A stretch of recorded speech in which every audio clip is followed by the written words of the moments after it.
Hi this Viraj welcome to finviraz.com. So ఈరోజు మార్కెట్లో ఏం జరిగింది, నిఫ్టీ అండ్ బ్యాంక్ నిఫ్టీలో ప్రైస్ యాక్షన్ ఎట్లా వర్క్ అయింది అండ్ రేపటి మార్కెట్లో ఏ విధంగా ఉండడానికి అవకాశం ఉంది, ఈచ్ అండ్ ఎవ్రీథింగ్ డిస్కస్ చేసుకుందాము. వీడియో లాస్ట్ వరకు చూడండి. Okay, so first of all Nifty daily time ఫ్రేమ్లో స్టిల్ బేరిష్గా ఉందండి. యాక్చువల్గా మనకి 2 days నుంచి ఒక కన్సాలిడేషన్ ఒక రేంజ్లో కనపడుతుంది కదా. యాక్చువల్గా 22,800 అనేది కొంచెం స్ట్రాంగ్ సపోర్ట్లా పనిచేస్తుంది. సో మార్కెట్ అయితే as per the double engine ప్రకారం అండ్ ప్రిఫరెన్స్ 1 ప్రకారం రెండిటి ప్రకారం కూడా 1 day టైం ఫ్రేమ్లో రెండు బేరిష్గానే ఉన్నాయి. ఇంకా బుల్లిష్ జోన్లోకి అడుగు పెట్టలేదు. ఇక్కడెక్కడ కూడా మీరు లాంగ్గా చూడడానికి లేదు, మార్కెట్ని స్టిల్ బేరిష్గానే ఉన్నాయి. బట్ బ్యాంక్ నిఫ్టీ బుల్లిష్గా టర్న్ అయిందండి. ఎస్, ప్రిఫరెన్స్ 1 day టైం ఫ్రేమ్లో ప్రిఫరెన్స్ 1 అనేది చాలా స్ట్రాంగ్ బౌన్స్ బ్యాక్ ఇచ్చింది. So we can expect the bullishness in bank Nifty అండి. బ్యాంక్ నిఫ్టీ కొంచెం బుల్లిష్గా ఉంది. సో ఇక్కడ నుంచి మనం చిన్న లెవెల్ చూడాలి అంటే, ఎందుకంటే ఇంకా నిఫ్టీ బుల్లిష్గా మారలేదు కాబట్టి ఇక్కడ నుంచి చిన్న లెవెల్ చూడాలి అంటే ఎక్స్టెన్షన్ తీసుకోండి. స్వింగ్ లో to swing high to previous లో తీసుకుంటే ఇది ఆల్రెడీ లిటిల్ బ్రదర్ని క్రాస్ చేసి పైకి వచ్చింది. So up to resistance zone వరకు రావడానికి అవకాశం ఉంటుంది. ఇది 1 day time frame. Okay, 1 day time ఫ్రేమ్లో బ్యాంక్ నిఫ్టీ బుల్లిష్గా టర్న్ అయింది. బట్ నిఫ్టీ అండ్ సెన్సెక్స్ రెండు కూడా బేరిష్గానే ఉన్నాయి. ఇప్పుడు ఈ రోజు మార్కెట్లో ఏం జరిగింది అనేది చూద్దాము. సో ఫస్ట్ మనం 15 minutesలో చూస్తే first 15 minutes candle bearish candle అండి. ఇక్కడ మనకి ఎటువంటి ఎంట్రీ లేదు. బట్ సెకండ్ క్యాండిల్లో మాత్రం మనకి as per the double engine ప్రకారం ఎంట్రీ ఉంది. సో ఎంతవరకు వెళ్ళడానికి అవకాశం ఉంది అంటే ఈ స్వింగ్ హై టు స్వింగ్ లో మీకు ఈ లెవెల్ అనేది నేను ఆల్రెడీ 2 days నుంచి చెప్తున్నా. ఇక్కడ కూడా చెప్పాను అండ్ ఇక్కడ కూడా చెప్పాను. This is the level, swing high to swing లో ఇదే జోన్ ఉంది. మార్కెట్ ఈ జోన్ లో మూవ్ అవ్వడానికి అవకాశం ఉంది అని. సో లిటిల్ బ్రదర్ దగ్గర ఓపెన్ అయింది మార్కెట్. ఈ రోజు వెళ్ళి రెసిస్టెన్స్ జోన్ని టచ్ చేసింది. రెసిస్టెన్స్ జోన్ని టచ్ చేసిన తర్వాత కిందకి రావడానికి ట్రై చేసింది. మీకు 5 minutesలో కూడా పెట్టి చూపిస్తాను చూడండి. ఇక్కడ ఎక్కడా కూడా మనకి ప్రిఫరెన్స్ 1, 2, 3 మూడిటిలోనూ కూడా యాజ్ పర్ ద టెక్నికల్స్ ఇక్కడ మనకి ఎంట్రీ లేదు కదండి, ఈ 3 క్యాండిల్స్లోనూ కూడా. బట్ నేను ఒక లెవెల్ చూపించానండి. ఫస్ట్ ఇలా స్వింగ్ హై టు స్వింగ్ లో వేసి మీకు ఈ సెకండ్ క్యాండిల్లోనే మార్కెట్ ఇంతవరకు రావడానికి అవకాశం ఉంది అని మీకు ఆల్రెడీ వేసి చూపించాను. ఎందుకు? Because of little brother. మనకి బిగ్ గ్యాప్ అప్ కానీ బిగ్ గ్యాప్ డౌన్ కానీ జరిగినప్పుడు లిటిల్ బ్రదర్ మనకి ఎలా హెల్ప్ చేస్తాడు అనేది మీకు ఆల్రెడీ నేను మాస్టర్ ఇన్ ఫిబొనాచిలో చెప్పాను. సో యాజ్ పర్ దట్ నేను ఇక్కడ బుల్లిష్గా చూశాను మార్కెట్ని, ఎందుకంటే లిటిల్ బ్రదర్ కంటే పైన క్లోజ్ అయింది ఫస్ట్ క్యాండిల్ అనేది. సో అప్ టు నేను రెసిస్టెన్స్ జోన్ వరకు ఎక్స్పెక్ట్ చేశాను. రెసిస్టెన్స్ జోన్లో మంచి గ్రీన్ క్యాండిల్ క్లోజ్ అయింది అప్ టు స్ట్రాంగెస్ట్ రెసిస్టెన్స్ దగ్గరికి వెళ్ళేటప్పటికే, ఈ క్యాండిల్ దగ్గరికి వెళ్ళేటప్పటికి బుల్లిష్గా మారిపోయిందండి ప్రిఫరెన్స్ 1, 2 రెండు కూడా. సో ఇక్కడ నుంచి మార్కెట్ బుల్లిష్గానే ఉంది. సో ఇన్ కేస్ మీరు ఈ క్యాండిల్ తీసుకున్నా మీకు as per the golden webinar ప్రకారం మనకి ఈ క్యాండిల్లో ఎంట్రీ ఉంది. సో మీరు ఇక్కడ ఎంట్రీ తీసుకుంటే ఇక్కడ స్టాప్ లాస్ పెట్టుకుంటే సరిపోతుంది. ఒక 40 points స్టాప్ లాస్, ఒక 70 to 80 points టార్గెట్. హ్యాపీగా వెళ్ళింది, 1:2 ఇచ్చింది. మళ్ళీ కిందకు వచ్చి మళ్ళీ as per the golden webinar and stock options ప్రకారం మళ్ళీ ఇది రీ ఎంట్రీ పాయింట్ అండి. ఎందుకు? పైకి వెళ్ళింది, కిందకు వచ్చి మళ్ళీ పైకి వెళ్తున్నాను, మళ్ళీ సిగ్నల్ ఇచ్చింది. సో మళ్ళీ రెండోసారి కూడా మనకి ఇక్కడ ఎంట్రీ ఇచ్చింది. సో ఎంతవరకు వెళ్ళడానికి అవకాశం ఉంది అంటే స్వింగ్ లో to swing high to previous లో వేసుకుంటే ఈ లో ఇక్కడ కాకుండా ఇక్కడ తీసుకోండి, ఎందుకంటే ఇది పెద్ద విక్ ఉంది కదా. సో మనం ఇక్కడ ట్రేడ్ తీసుకుంటే ఇక్కడ జస్ట్ 0 zone దగ్గర స్టాప్ లాస్ పెట్టుకుంటే సరిపోతుంది. 23 points stop loss and 50 points target. ఇది కూడా 1:2 ఇచ్చిందండి. అండ్ మళ్ళీ కిందకు వస్తున్నప్పుడు కూడా ఇక్కడ పర్ఫెక్ట్ ఎంట్రీ ఇచ్చింది యాజ్ పర్ ద ప్రిఫరెన్స్ 1, 2, 3 మూడు కూడా with colour changing candle. So ఎంతవరకు రావడానికి అవకాశం ఉంది? స్వింగ్ లో టు స్వింగ్ హై వేసుకుంటే మనం ఇక్కడ ట్రేడ్ తీసుకుంటే ఇక్కడ స్టాప్ లాస్ పెట్టుకుంటే సరిపోతుంది. ఒక 40 points stop loss, 60 points target. హ్యాపీగా వచ్చింది, టార్గెట్ని హిట్ అయింది. మీకు ఈ జోన్ కూడా అప్డేట్ చేశాను, ఐడియా ఉందా అండి? మార్కెట్ పైకి వెళ్ళింది, దీనికంటే హైని క్రియేట్ చేయలేదు అండ్ దీనికంటే లోని క్రియేట్ చేయలేదు. సో ఈ జోన్లోనే ఉండడానికి అవకాశం ఉంది. ఏం చేసిందండి? వచ్చింది, జోన్ని టచ్ అయింది లిటిల్ బ్రదర్, మళ్ళీ జోన్, మళ్ళీ లైట్గా పైకి వెళ్ళి స్ట్రాంగెస్ట్, మళ్ళీ ఇక్కడ నుంచి మళ్ళీ బౌన్స్ బ్యాక్. సో మీరు ఇక్కడ ఎక్కడ చూసినా సరే మీకు ఇచ్చిన ప్రతి ఎంట్రీ కూడా, అంటే ఇక్కడ కొద్దిగా కన్ఫ్యూజ్ చేసిన మాట అయితే వాస్తవమే, కానీ ఇక్కడ ఎంట్రీ ఇచ్చినప్పుడు కానీ ఇక్కడ ఎంట్రీ ఇచ్చినప్పుడు కానీ యాజ్ పర్ ద టెక్నికల్సే మూవ్ అయ్యింది మార్కెట్. చూడండి, స్వింగ్ లో టు స్వింగ్ హై తీసుకుంటే ఇక్కడ మనకి ఎంట్రీ ఇచ్చింది, బేరిష్ ఎంట్రీ, అవునా? సో బేరిష్ ఎంట్రీ మనకి సపోర్ట్ జోన్కి వచ్చింది. సో ఇచ్చిన ఎంట్రీ ప్రతిదీ కూడా మనకి ఎంట్రీ చెప్పే ఇచ్చింది. ఇక్కడ మాత్రం యాజ్ పర్ ద టెక్నికల్స్ ప్రకారం ఇక్కడ పైకి వెళ్తున్నాను అని చెప్పింది. సో ఇక్కడ ఎవరైనా స్టాప్ లాస్ పెట్టి ఉండకపోతే మాత్రం నిజంగా చాలా పెద్ద దెబ్బ తినేసి ఉంటారండి, మామూలుగా కాదు. ఇక్కడ మస్ట్ అండ్ షుడ్గా, అందుకే నేను స్టాప్ లాసెస్ మస్ట్ అని ఎందుకు చెప్తున్నానండి. సింగిల్ క్యాండిల్ అసలు ఎక్కడ ఎగ్జిట్ అవ్వడానికి ఎక్కడ స్కోప్ ఇవ్వకుండా 66 to 67 పాయింట్స్ పడ్డదండి సింగిల్ క్యాండిల్. సో ఇటువంటి క్యాండిల్స్ లో చాలా జాగ్రత్తగా ఉండాలి. అందుకే నేను ఎప్పుడు చెబుతాను, మీరు ఏ ట్రేడ్ తీసుకున్నా ఫస్ట్ స్టాప్ లాస్ పెట్టేసుకోండి, లేదు టార్గెట్ పెట్టుకోండి. మీకు ఆపోజిట్ లో మార్కెట్ వచ్చేస్తుందంటే దాన్ని తీసుకొచ్చి మార్కెట్ టు మార్కెట్ పెట్టేయండి. అలా పెట్టేస్తే మీరు ఆ ట్రేడ్ లోంచి బయటకు ఎగ్జిట్ అయిపోతారనమాట. ఓకే, సో టెక్నికల్ పరంగా మార్నింగ్ చాలా బాగా మూవ్ అయిందండి. ఈ ట్రేడ్ కానీ, ఇక్కడ నుంచి ఇచ్చిన ఈ ట్రేడ్ కానీ, ఒకవేళ ఈ ట్రేడ్ ఎవరైనా మిస్ అయ్యి ఉంటే ఈ ట్రేడ్ కానీ చాలా ఎక్స్ట్రాడినరీ ట్రేడ్స్. అండ్ ఇది కూడా చాలా సూపర్ ట్రేడ్. ఇది మాత్రం స్టాప్ లాస్ ట్రేడ్ అండి. క్లోజింగ్ టైంలో కూడా మంచిగానే బులిష్గా వెళ్ళింది, బట్ కొంచెం రిస్కీ ఇక్కడ క్లోజింగ్ అనేది. ఓకే, ఇప్పుడు బ్యాంక్ నిఫ్టీ చూద్దాము. బ్యాంక్ నిఫ్టీలో ఫస్ట్ 15 minutes క్యాండిల్ మనకి బుల్లిష్గా ఉందండి. As per the double engine ప్రకారం ఇక్కడ మనకి కలర్ చేంజింగ్ కూడా ఉంది.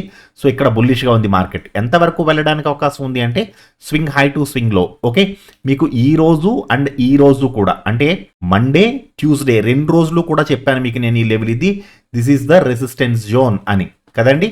సో మార్కెట్ ఈ రోజు లిటిల్ బ్రదర్ దగ్గర సపోర్ట్ తీసుకుని పైకి వెళ్ళింది. ఇక్కడ మనకి మంచి గ్రీన్ క్యాండిల్ వేసింది అప్ టు రెసిస్టెన్స్ జోన్లో మంచి గ్రీన్ క్యాండిల్ క్లోజ్ అయింది అప్ టు స్ట్రాంగెస్ట్ రెసిస్టెన్స్ వరకు. చాలా బాగా మూవ్ అయిందండి ఈరోజు.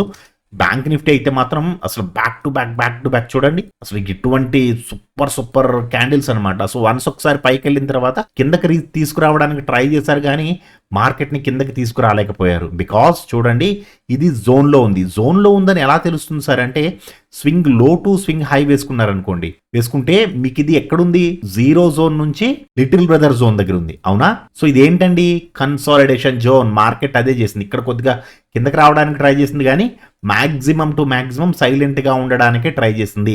వన్స్ ఒక్కసారి పైకి వెళ్ళిన తర్వాత మార్కెట్ సైలెంట్గా ఉండిపోయింది బ్యాంక్ నిఫ్టీలో. So it's a good sign అండి. యాక్చువల్గా ఇలా ఉండడం కూడా, ఇలా హోల్డ్ చేయగలగడం కూడా చాలా మంచిది.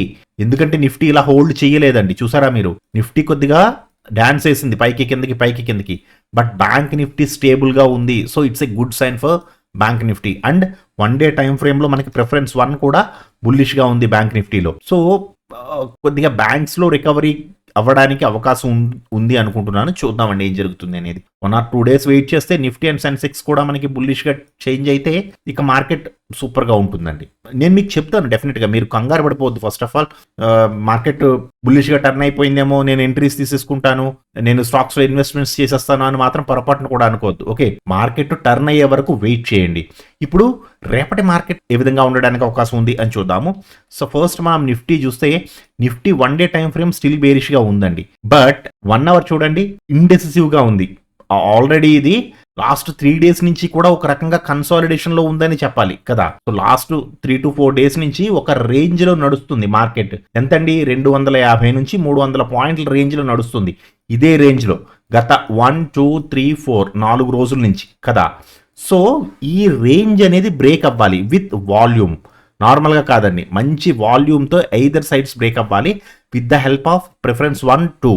ఓకే, అంటే డబల్ ఇంజిన్ అండ్ ప్రిఫరెన్స్ 1 రెండూ కూడా సపోర్ట్ చేస్తూ ఈ జోన్ ఎప్పుడైతే బ్రేక్ చేస్తాయో అక్కడి నుంచి మంచి మూమెంటం ఉండడానికి అవకాశం ఉంటుంది. ఐదర్ అప్ సైడ్ కానీ డౌన్ సైడ్ కానీ, ఏ సైడ్ అయినా సరేనండి. సో 1 hour టైం ఫ్రేమ్ నేను కొంచెం కీన్గా అబ్జర్వ్ చేస్తున్నాను. ఇప్పుడు 15 minutesలో చూద్దాము ఏం జరగడానికి అవకాశం ఉంది అని. ఫస్ట్ 15 minutes క్యాండిల్ ఫ్లాట్లో కానీ, గ్యాప్ అప్లో కానీ, గ్యాప్ డౌన్లో కానీ ఒక మంచి రెడ్ క్యాండిల్ పడ్డదనుకోండి, మీకున్న లెవెల్ ఫస్ట్ ఇది తీసుకోండి, స్వింగ్ లో టు స్వింగ్ హై.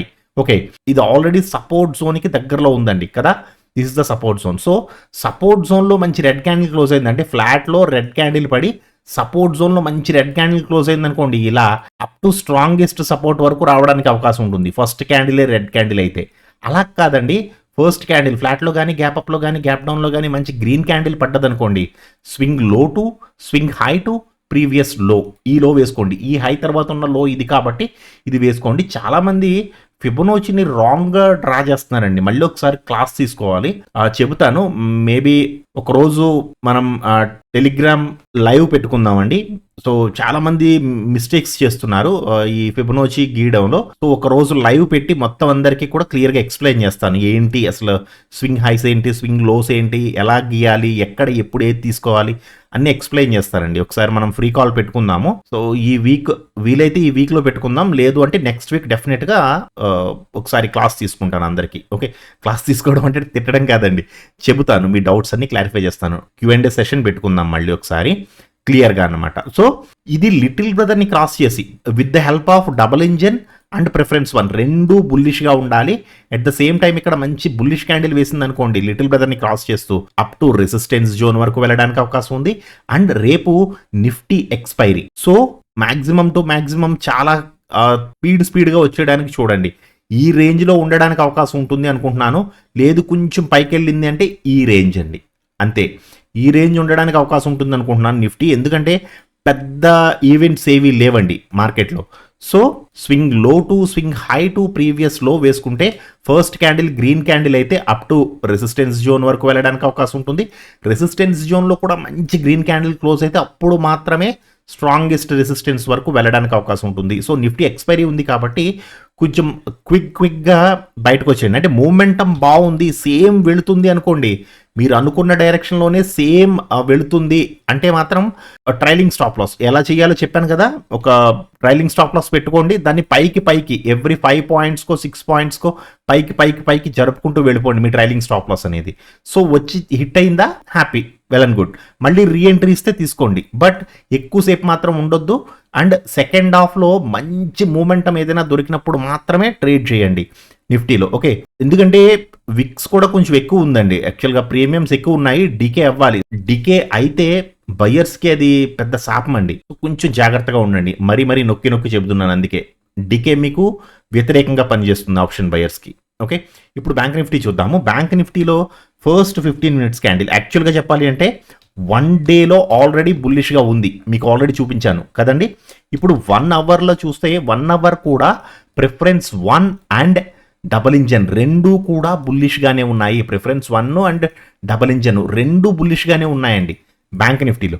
సో వెళితే ఎంతవరకు వెళ్ళాలి అంటే 1 అవర్ టైం ఫ్రేమ్లో స్వింగ్ హై టు స్వింగ్ లో వేసుకుంటే ఇది ఆల్రెడీ రెసిస్టెన్స్ జోన్ దగ్గర ఉంది. సో రెసిస్టెన్స్ జోన్ని క్రాస్ చేసి ఒక గ్రీన్ క్యాండిల్ పడితే మాత్రమే స్ట్రాంగెస్ట్ రెసిస్టెన్స్ వరకు వెళుతుంది.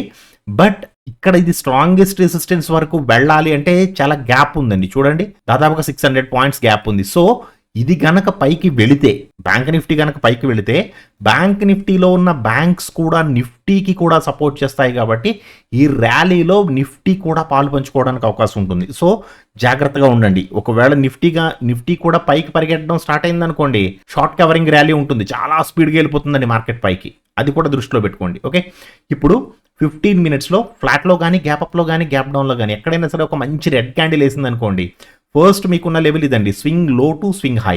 Okay, so first of all ఇక్కడ మనకి 2 పాయింట్స్ గుర్తుంచుకోండి. ఒకటి, లిటిల్ బ్రదర్ని క్రాస్ చేస్తూ ఒక మంచి రెడ్ క్యాండిల్ వేయాలి. ఈ రెడ్ క్యాండిల్ వేసినప్పుడు డబల్ ఇంజన్ అండ్ ప్రిఫరెన్స్ 1 రెండు కూడా బేరిష్గా ఉండాలి, ఉంటే మాత్రమే అప్ టు సపోర్ట్ జోన్ వరకు రావడానికి అవకాశం ఉంటుంది. ఒకవేళ సపోర్ట్ జోన్ దాకా రాకుండానే రివర్స్ అయిపోయింది అనుకోండి, అప్పుడు మళ్ళీ బుల్లిష్నెస్ ఎక్స్పెక్ట్ చేయొచ్చు మీరు. సో స్వింగ్ లో to swing high to previous లో వేసుకుంటే ఇక్కడి నుంచి కూడా ఇది రివర్స్ అవ్వడానికి అవకాశం ఉంటుంది. అలా కాదండి, ఫస్ట్ క్యాండిల్ ఫ్లాట్లో కానీ గ్యాప్ అప్లో కానీ గ్యాప్ డౌన్లో కానీ ఒక గ్రీన్ క్యాండిల్ వేసింది అనుకోండి, సేమ్ లెవెల్స్ అండి, స్వింగ్ లో to swing high to previous లో సేమ్ ఎక్స్టెన్షన్ వేసుకోండి. So first candle little brother కంటే పైన ఒక మంచి గ్రీన్ క్యాండిల్ క్లోజ్ అయితే అప్ టు రెసిస్టెన్స్ జోను ఈజీగా వెళ్ళడానికి అవకాశం ఉంటుంది, ఎందుకంటే ఆల్రెడీ 1 డే 1 అవర్ 15 మినిట్స్ అన్ని బులిష్గా ఉన్నాయి బ్యాంక్ నిఫ్టీలో. ఓకే, సో రెసిస్టెన్స్ జోన్ని చాలా ఈజీగా టచ్ చేయడానికి అవకాశం ఉంటుంది. రెసిస్టెన్స్ జోన్లో కూడా మంచి గ్రీన్ క్యాండిల్ క్లోజ్ అయితే అప్ టు స్ట్రాంగెస్ట్ రెసిస్టెన్స్. ఓకేనా అండి? సో ఐ థింక్ మీకు లెవెల్స్ క్లియర్గా అర్థమైనాయి అనుకుంటున్నాను. సో ఈ రోజు మీ ట్రేడింగ్ ఎలా జరిగింది? టెక్నికల్స్ చాలా బాగా పనిచేశాయి కదా నిఫ్టీలో కానీ బ్యాంక్ నిఫ్టీలో కానీ. సో మీరు ఎంత పర్సంటేజ్ ఆఫ్ ROI తీయగలిగారు? ఒకవేళ ఇన్ కేస్ మీరు ఇండెక్స్లో కాకుండా స్టాక్స్లో చేసుంటే ఏ స్టాక్స్లో చేశారు, ఎంత పర్సంటేజ్ ఆఫ్ ROI మీరు తీశారు అనేది తప్పనిసరిగా కామెంట్ సెక్షన్లో చెప్పండి. ఓకేనా అండి? Thank you so much.